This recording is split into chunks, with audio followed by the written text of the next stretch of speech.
Wood Elves versus Chaos Dwarfs is a matchup that I have in the past called a nightmare matchup for a multitude of reasons, but can the Wood Elves buffs to some of their higher end cavalry flip this matchup? Today we're going to watch a replay from the known Wood Elf enjoyer Loopy, who is going to be taking an aggressive cavalry oriented build here with triple Great Stag Knights, including the Lost Sylvans, being very aggressive, trying to take out some Hobgoblin Wolf Raiders initially. Got two Sisters of Thorn here.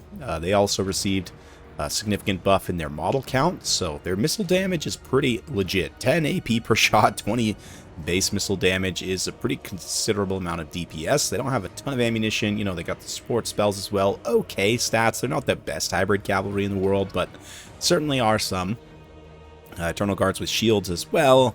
And I think that's basically it. So really going all in on the cavalry. Ooh, I really like this Waystalker sneaky positioning way out on the far side here.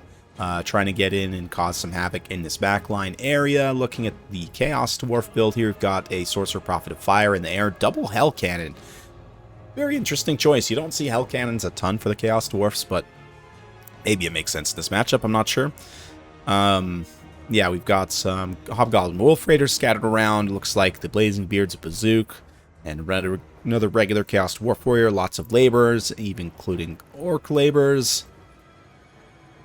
And that's pretty much it, so let's get things going. Yeah, the Waystalker is definitely super interesting here. If he could potentially snipe the artillery models of the Hell Cannons themselves, it would really nerf, obviously, the ability for the Chaos Dwarfs to do damage at range. It's definitely interesting to see the Hell Cannon specifically, too, rather than, like, the Death Shrieker rocket launcher or even the Magma Cannon. Still good. It's in this matchup, I think. But, yeah, these multi-model artillery crews tend to be a little bit more vulnerable, especially because the artillery pieces themselves can get destroyed quite easily, like you can see here.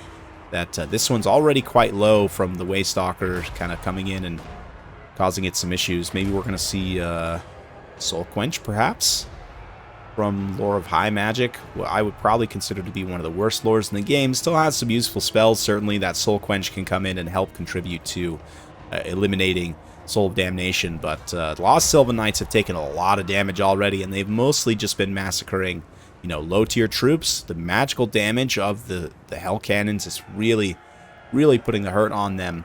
But the rest of the cavalry is able to effectively kind of turn the flank here, start to neutralize a lot of these Hobgoblin Wolf Raiders.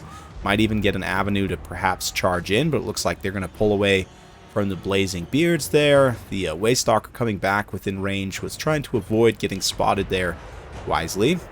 The Sorcerer Prophet also charges down onto some Great Stag Knights, which is reasonably dangerous, especially with Sisters of Thorn providing some poison, javelins, high damage into the Bale Taurus there.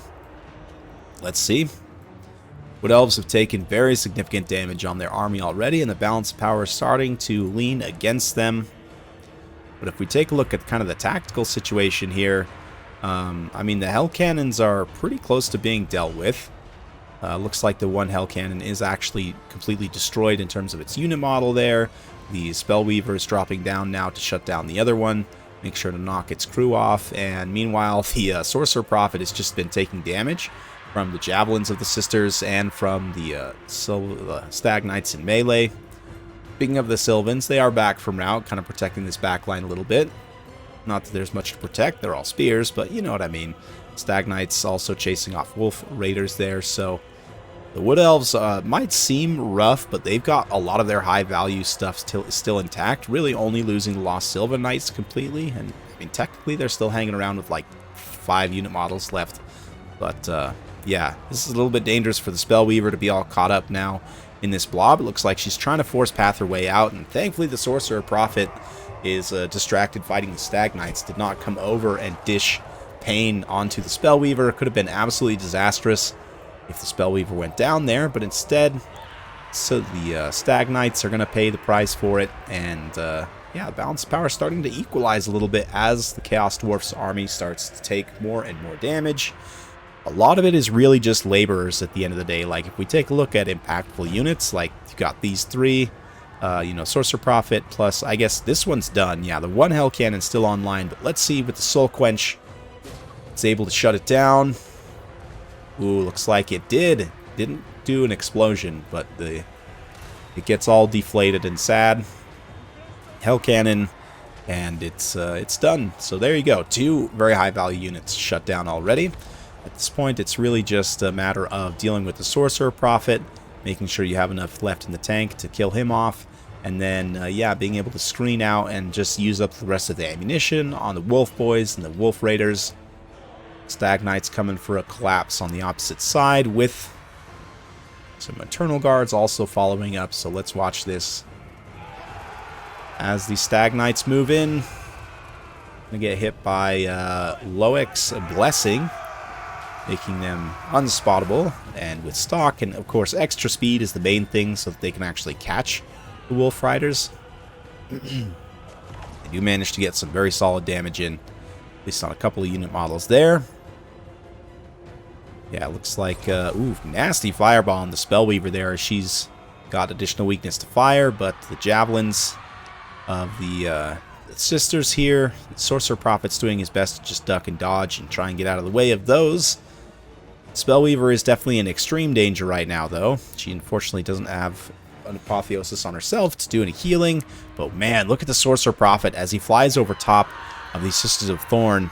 Just takes the javelins to the absolute face, and the sisters, with their high physical resistance, have no problem taking a 1v1 versus the Oglokan's Wolf Boys. I mean, their stats are pretty similar, actually. Very similar, which means that physical resistance will make a huge difference.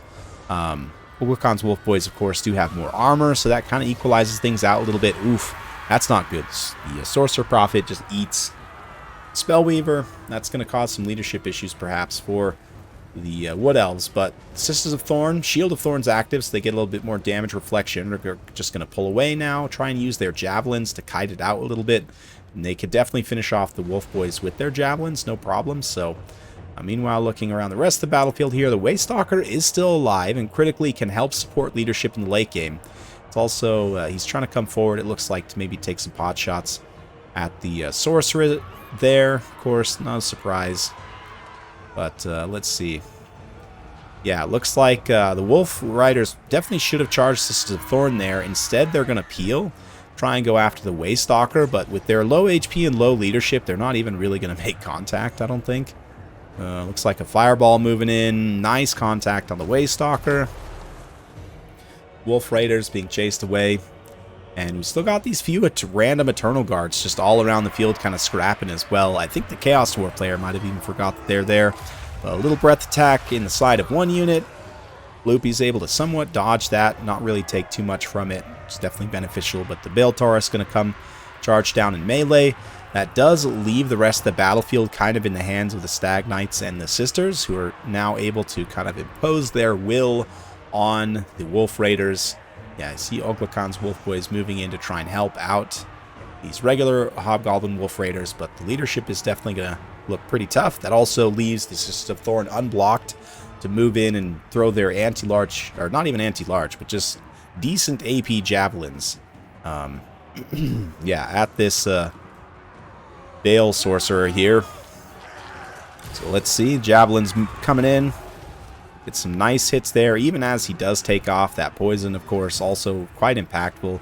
Between the wounds and the poison, his weapon strength is greatly reduced, which is certainly quite helpful, but another fireball there. Decent contact, nothing too crazy.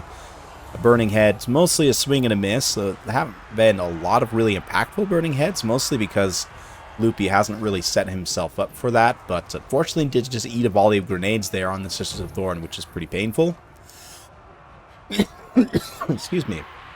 But yeah, Sisters of Thorn into Laborers. I'm not sure. The Laborers have enough model count that it's probably not super efficient for them, but maybe with the Eternal Guards getting a nice rear charge, they can break their leadership fairly easily. And another fireball coming in for the Waystalker.